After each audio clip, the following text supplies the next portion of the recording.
I'm going to be introducing next a fantastic group of guests. They've already been talking quite a bit backstage, so I can tell you now it's going to be a very animated conversation. They're going to be shining a spotlight on public and private collaboration for Web3. That is, as of course we see leaders increasingly unite to sort of co-create this future of decentralized technology.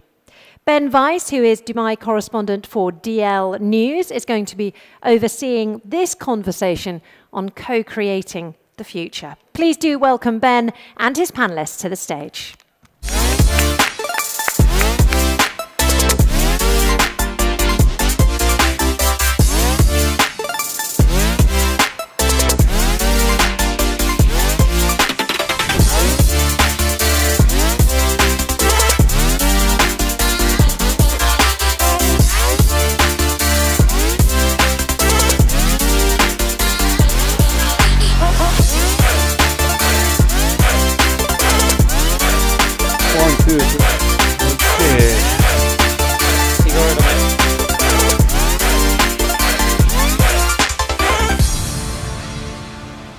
Hello, everyone. So my name is Ben Weiss. I'm the Dubai correspondent for DL News. It's this newer crypto publication.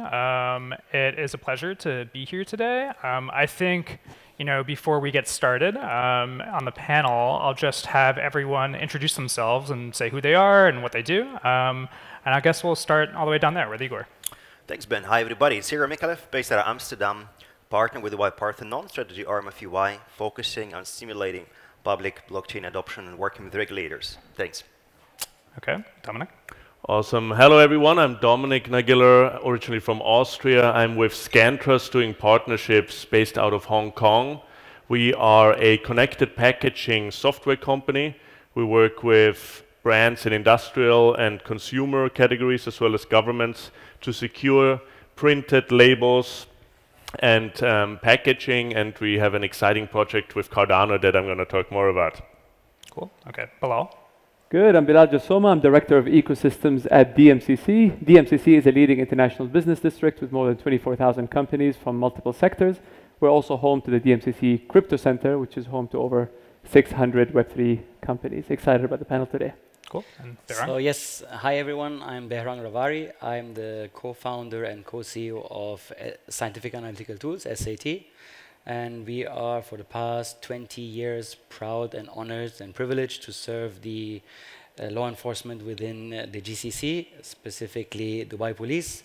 And we have a project with Dubai Police and the Cardano Foundation called the DABIS, Decentralized Automated Ballistic Identification System, which we will talk a bit later on.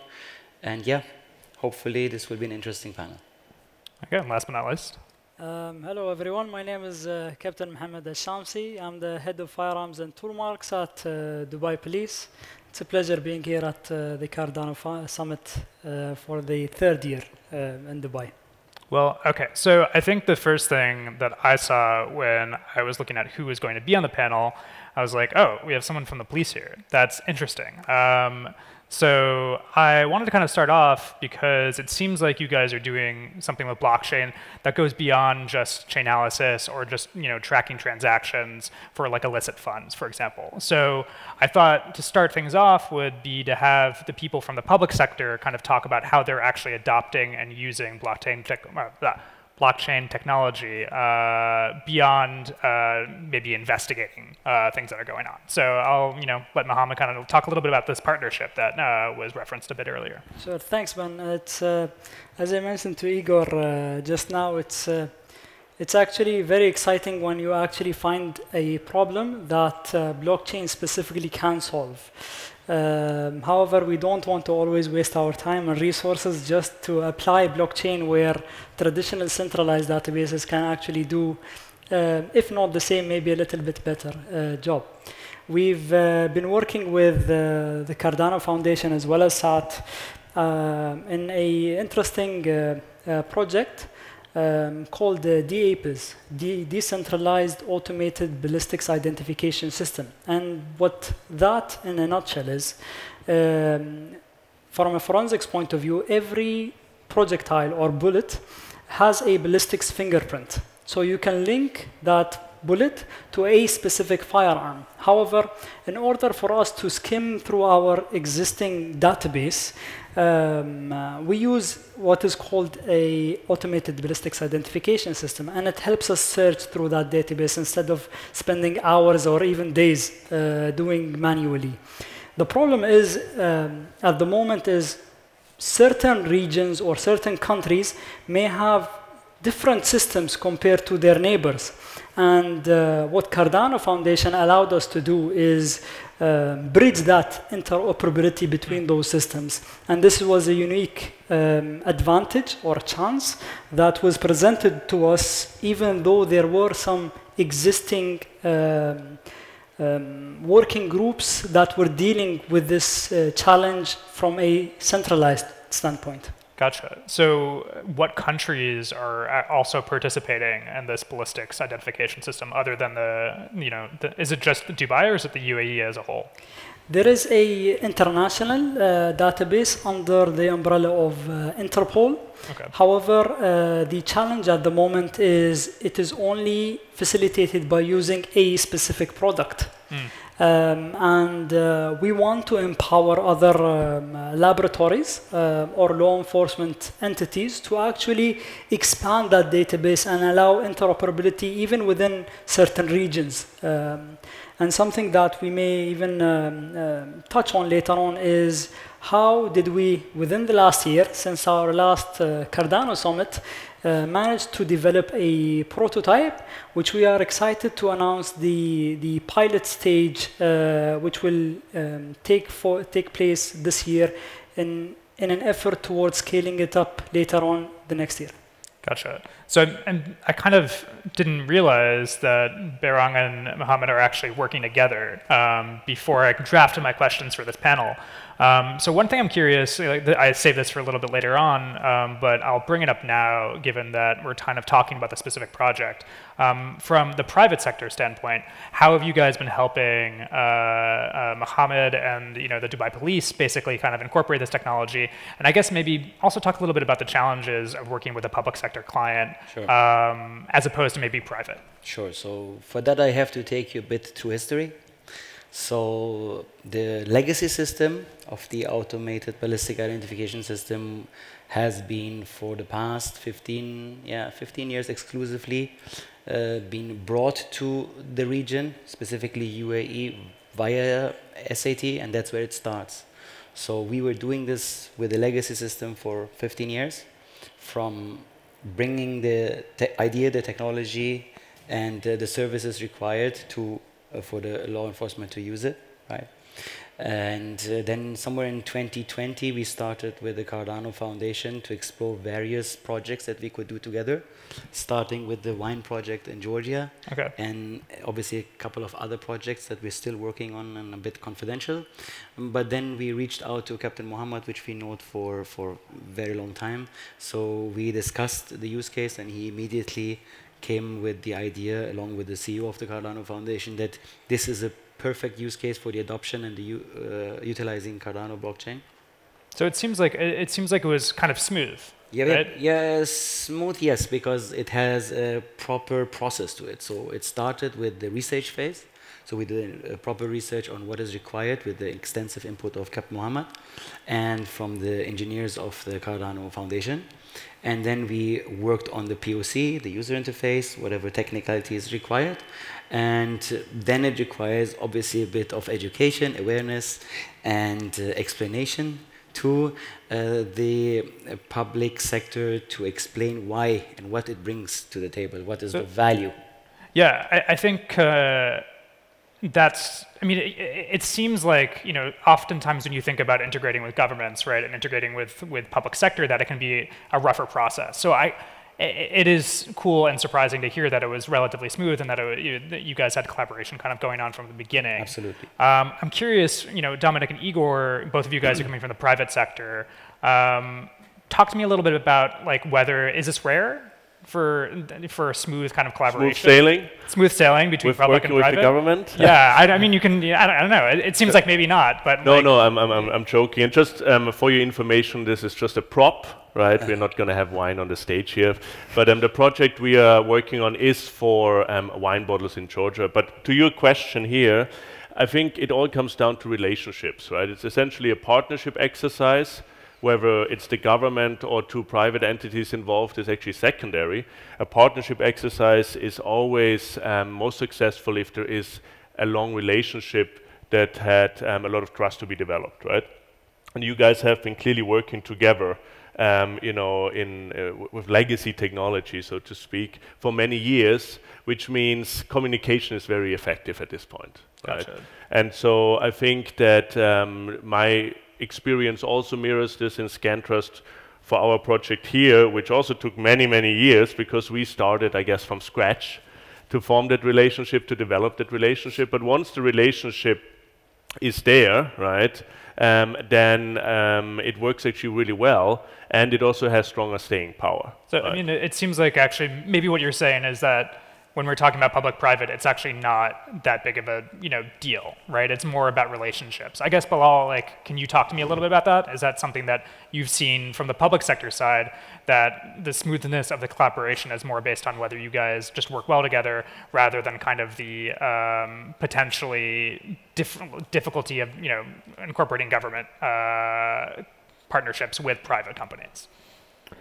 Sure. I mean, look, to start with, if you look at the crypto adoption index of Chainalysis, UAE comes in the 3rd place, I think, after Singapore, which is great.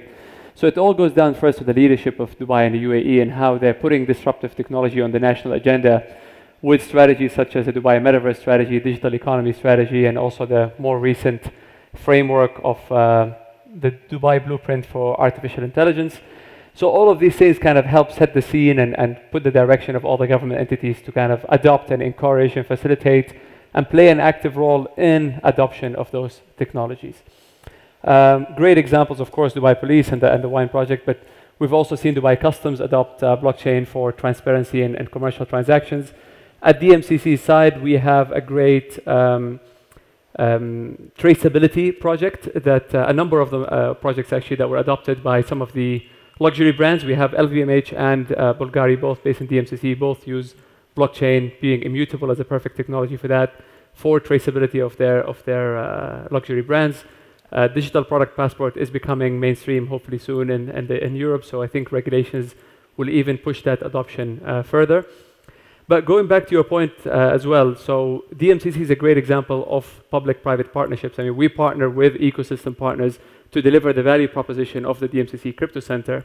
The Crypto Center, aside from offering licensing and office space, which is our bread and butter, we deliver value mostly through partners. So we have Bybit, who's our listing partner. We have DWF Labs, who are our market maker and funding partner. We work with Cointelegraph for the media and promotion.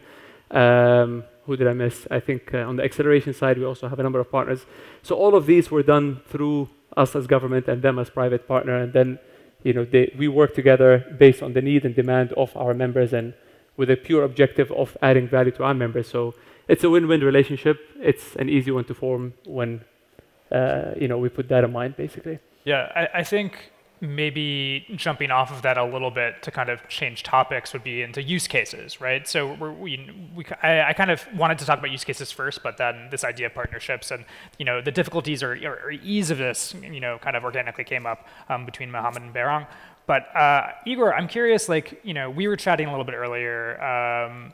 When we're thinking about actual use cases for public sector agencies, government agencies, police, customs, as Bilal was talking about, where are you guys, seeing the most adoption, and what are you actually seeing happening from the public sector side in terms of actual adoption of blockchain technology? Yeah, and when you think about adoption and to what extent government is actually ready to support, it's always important to think about the flexibility of the current regulatory environment in a certain jurisdiction. Because when the flexibility is low, so it's really there, it's extensive, it's there for years, it's basically hard to get the newer generation technologies and innovation to proliferate. right? Because the main intuition is typically to regulate the technology of tomorrow with regulation of yesterday or at best today, which doesn't work. So the gist of the problem here is to be able to allow permissionlessness access and approach towards innovation so that we don't regulate ex ante, we regulate ex post. So if something is wrong, well, then you try to step in and solve it, right? We saw it a little bit with MiCAR. So MiCAR is good because, of course, it allows many commercial entities to safely go into crypto space. But on the other hand, it predetermines the way you're supposed to innovate by and large, which I think is a doubtful approach. Well, therefore, we have now the meme saying, well, America innovates, Europe regulates, China duplicates. Right? And I'm not sure if we want it to be going on this way. So, but maybe that's, I mean, maybe it's good actually that there is some regulation that's happening in Europe, because I think that's kind of the big outcry from companies in the US is that America is not necessarily supporting kind of their attempts to innovate.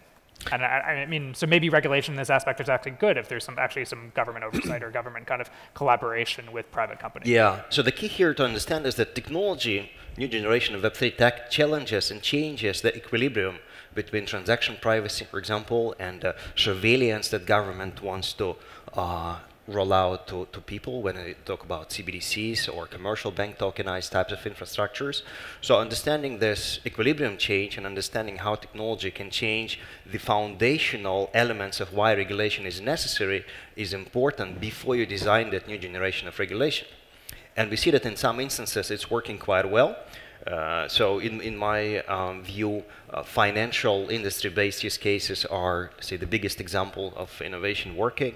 So, well, we talked a lot about stablecoins, so look at the comparison. Finally, now we see that stablecoin transactions can be as safe, as regulated as traditional correspondent banking transfers, and same time they are quite cheaper than that, right? So that's, I think, the first real big use case where we can say, hey, we have the data to back it up, and we have the regulation to rely on. So, I mean, Dominic, I'm curious. So we're talking a little bit use cases now, like what are, you're coming from the private side, and you're often probably interfacing with governments. So like, what are the use cases you're seeing in the public sector? So we have, on the one hand, authentication of a government certificate, right? Be it a tax stamp, be it a vehicle permit, be it even driver's license in Chile, that are secure. Is Chile actually doing driver license? Like it is, like not necessarily on the blockchain yet, but in terms of using copy-proof QR codes, right? Gotcha. So they're pushing to it. But they're pushing towards it, right? And then you also have, of course, traceability for all kinds of like you have two categories. One is to ensure that the end consumer is not harmed, right? So it relates to foodstuff and pharmaceuticals.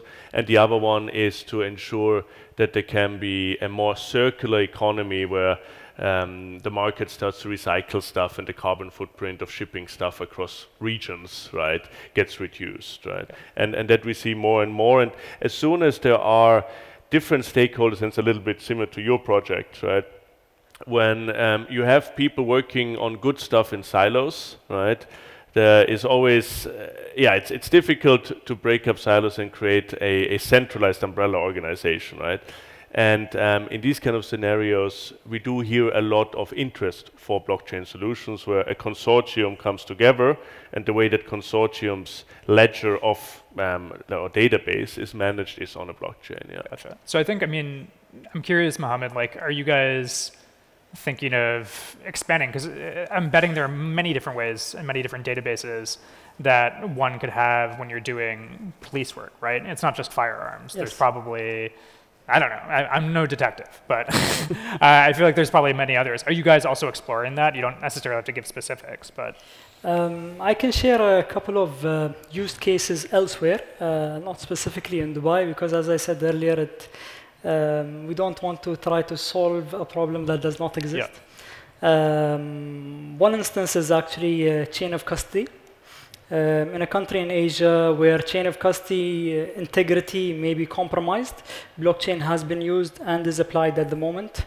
In another country as well, forensics reports from labs to courts.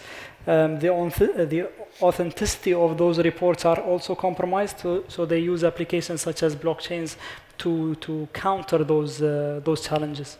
Gotcha. I think, one thing, the impression I'm getting from everyone here is that like, and maybe it's because it's like, obviously we're going to talk to people who are doing well, right, to implement blockchain technology and willing to kind of experiment and willing to try new things. I'm curious, the challenges aspect. Obviously, public sector agencies are not the same as private sector, right?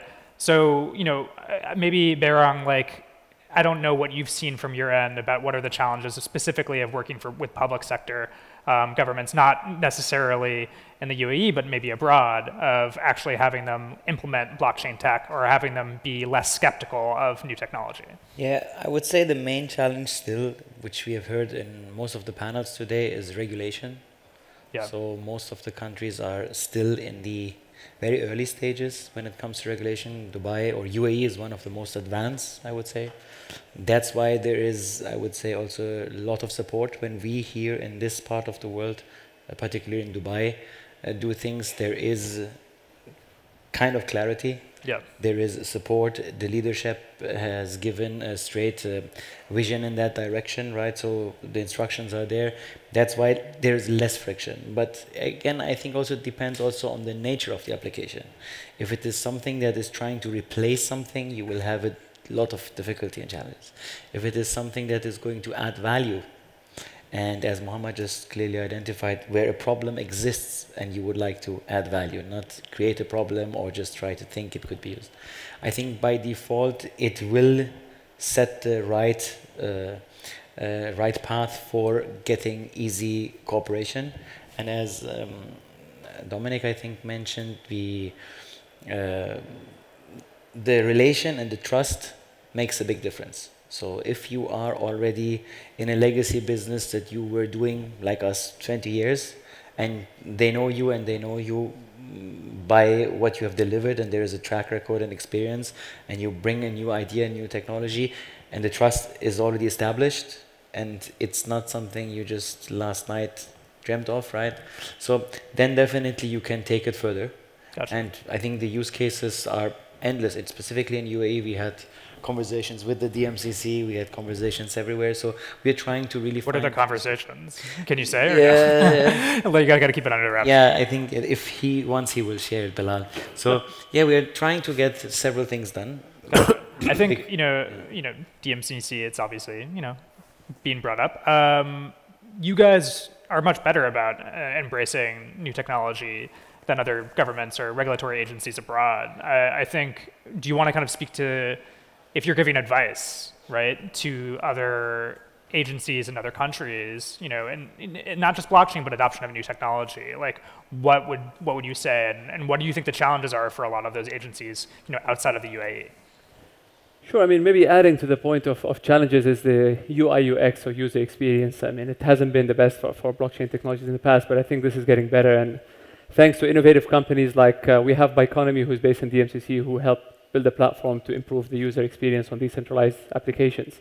But I think with that in mind and removing the barrier to entry and requirement of having wallets for different projects, the adoption will only become mainstream going forward. The metaverse is, in my opinion, is a technology that was maybe too advanced for its age. People weren't ready for it yet, but we are strong believers at DMCC in the metaverse space. We're actually just finalizing our own metaverse environment that we've started as a pilot project, replicating our crypto center, making it online on the metaverse space. So I could work from the crypto center inside the metaverse. Not only that, but also accessing all the benefits and services from that space as well. We're launching it very soon. Oh, and cool. if this is successful, it will be, of course, we're going to replicate the other ecosystems that we have in DMCC on the metaverse. So the advice, back to your point, is that we need to embrace this. We need to pilot with projects that make sense. Again, resonating with the panelists today, find the problem and then bring a solution. Don't create a solution and try to find a problem for that. And if you do all of that, I think the adoption will only become possible sooner than later. So I think the regulation was obviously brought up by multiple panelists. So one question I have for either Bilal or Mohammed, like when you are thinking about adopting actual blockchain technology yourselves, right? Whether it's decentralized database for firearms, whether it's the metaverse, are you guys in contact with VARA or other regulators in terms of like thinking about these issues? Because there's multiple stakeholders in the public sector. It's not just one agency. So how do you guys go about that? What are those conversations like? I can start, yes. Definitely. I mean, VARA is very open, and they've been hosting multiple workshops on policies and new policies, and we're always in conversation, especially when it comes to the kind of the new regulations around the real-world assets. We've been looking at the tokenization of assets, and especially gold, which is mostly in demand. I mean, if you look at the market cap of RWA for gold in particular, earlier this year was $1.1 billion. That's only set to increase, with the advancement of the DeFi technology. So VARA has been playing an instrumental role in setting basically the path for this to happen. Gotcha. Do you kind of want to talk about that? If I may add, I can speak about the user's point of regulation. So the main point of view from a law enforcement entity is generally ownership of the data, autonomous or anonymity, and security. So these are the main three key pillars. However, when it comes to sensitive data, the importance of these three pillars actually increase. Who owns the data? Is it Asia, Europe, US, etc.? And having a decentralized network allows us to have trust and transparency across everyone. The second thing is security. We see in certain areas around the world, firearms examiners are actually blackmailed by criminal organizations to actually delete their ballistics fingerprints from those databases or else. So having a network that enables this advanced security of cryptography sets the scene for challenges of that sort to actually minimize. And lastly, when we talk about processing data across from one country to another, using decentralized approaches is actually an easy way to embrace change, if not change, actually expand to existing legacies. So I believe from a user's point of view, it helps regulate that new infrastructure. Gotcha. I'm curious, one thought I had, we're talking about firearms. that's been kind of the use case that we've been really talking about specifically. I'm curious for either Dominic or Igor, if you can give me an anecdote, an example of like a public-private partnership that you guys helped spearhead or that your companies were involved in, and kind of like take us kind of from beginning to end, shortly, because I feel like these are months long, years long, like year-long kind of endeavors, and kind of the challenges and learnings maybe you got from those experiences. I'll start with Dominic, maybe. Yeah, sure. Another partnership, or basically private-public collaboration we've been involved in, also relating to wine, is a new regulation that requires more information to be printed on wine bottles, right? Nutrition facts and ingredients. What country? In the European Union. Yeah, okay.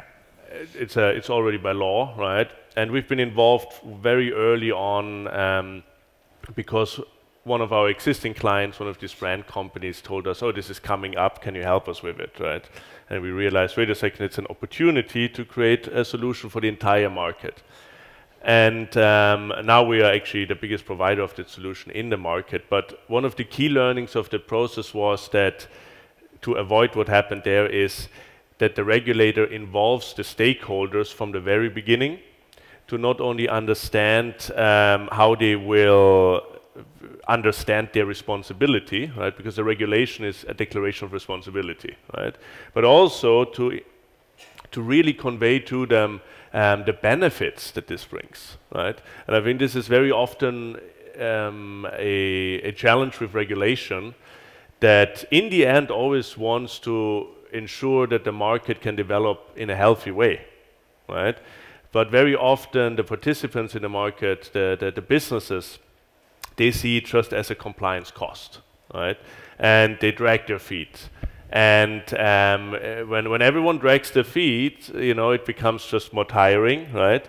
And so I think it's very key to, from the very beginning, involve everyone and make sure that everyone understands the benefits, and also be open from a regulatory point, from the regulator side, to adjust the requirement a little bit to allow for benefits to happen on the side that are tangential, right? What does that mean, though? As an example, there the requirement is to show, as I said, ingredients and nutrition facts, like literally a little bit like when you buy a yogurt, right? The same information needs to be on a bottle of wine, but it can be displayed through a QR code to be less kind of, you know, interfering with the beautiful label designs of wines, right?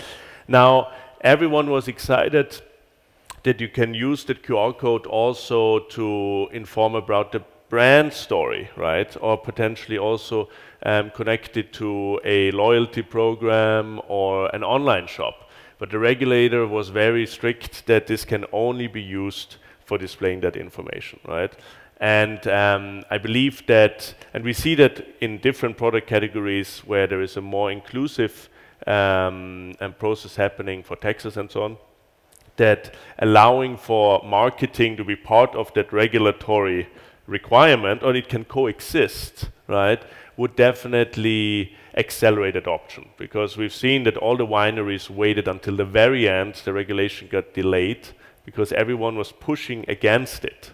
So it's almost like having a carrot on the end of the stick. Exactly. And whereas you say, like, okay, you have to do yeah. this, but on the other hand, you can use that QR code to tell your story, right? And that's a benefit, right? And more consumers are going to use it because they learn about the regulation, and then they end up learning about your brand as well, right? So I think it's very important to, really think about the benefits, not only the responsibilities of a regulation. Yeah. Gotcha. Igor, do you want to kind of walk us from beginning to end in terms of absolutely. Yeah. Let me make sure this is engaging. So one of my favorite projects is a collaboration between, few European banks, so Dutch banks such as ABN AMRO, Rabobank, the ECB, Dutch Banking Association, and a few American banks as we speak. It's an open source collaboration around the following. So far, it was easy for commercial banks to... Around what? Around the following. Okay. Here it comes.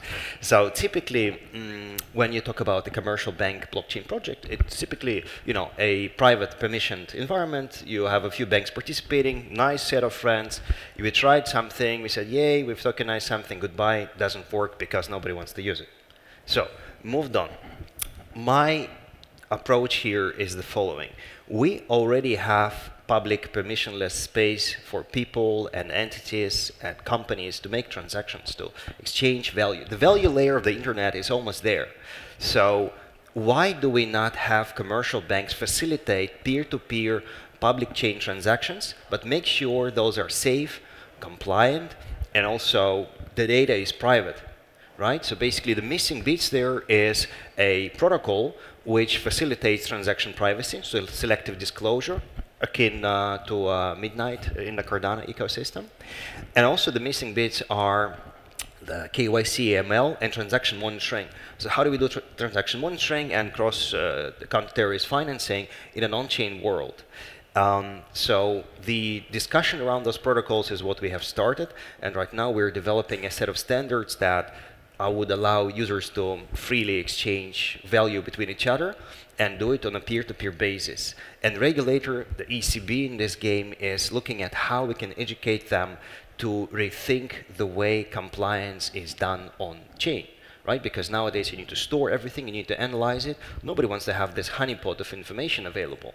So with zero-knowledge proof technologies in place, we can store attestations on chain, and therefore they are queryable for the parties that have access to that. However, we are not disclosing the underlying personally identifiable information. So that is an example of a good project from my end. Basically redefines the digital ecosystem and redefines the business model for transaction banking, and also redefines the regulation on top of the transaction banking.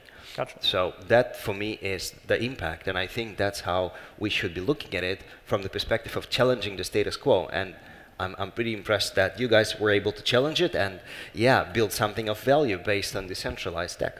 I think, and maybe this is just the topic of crypto, like in the crypto industry more generally and kind of the conversations, it's like, oh, what should the public sector be doing? What should governments be doing? What should they be doing better?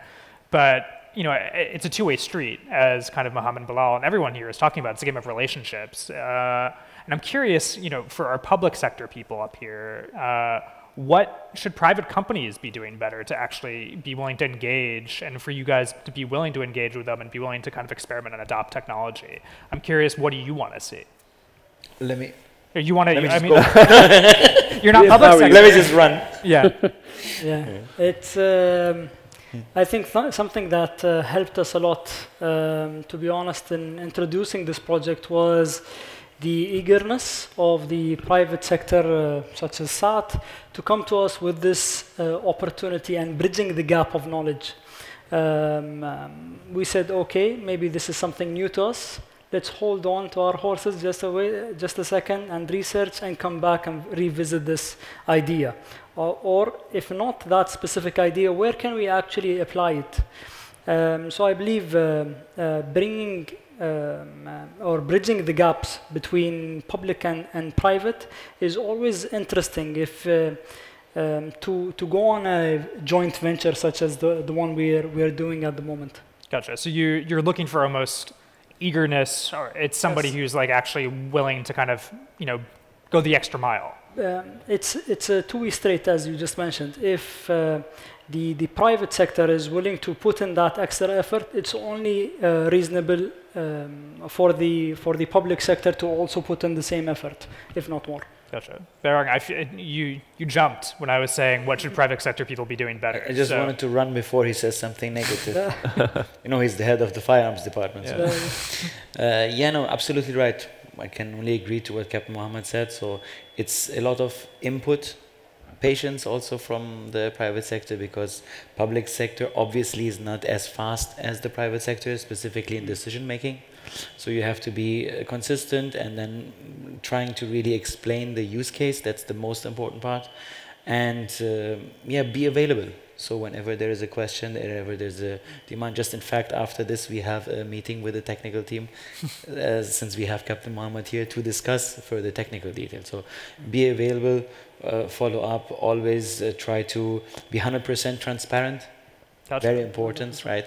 And one thing I always say, put self-interest last.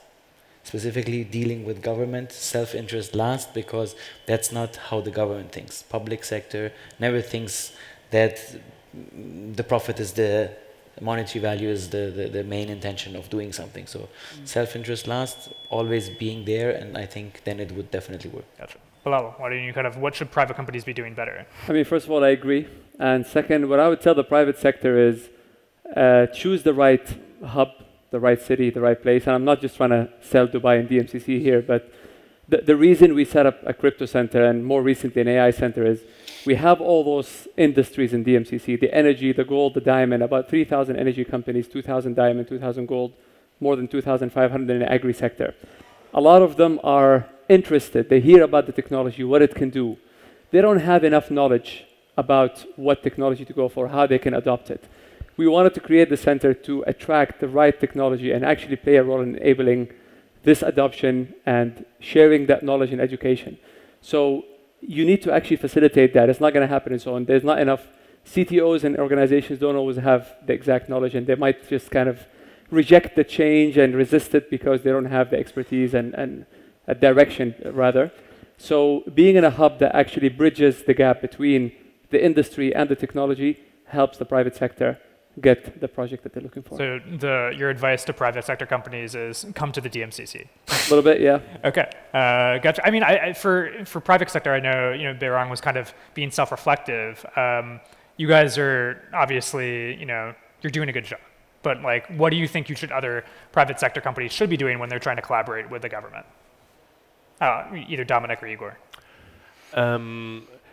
Actually, I can just echo good points that I heard before, apart from the talk about relationship, like having a good understanding about time and the timeline that the government works on is very important, because you want to follow up, but you don't want to be annoying, right? You don't want to send a Slack message. Well, exactly. Like I think I don't know. I think I hear here it's very advanced, yeah. But many of my projects they don't use Slack.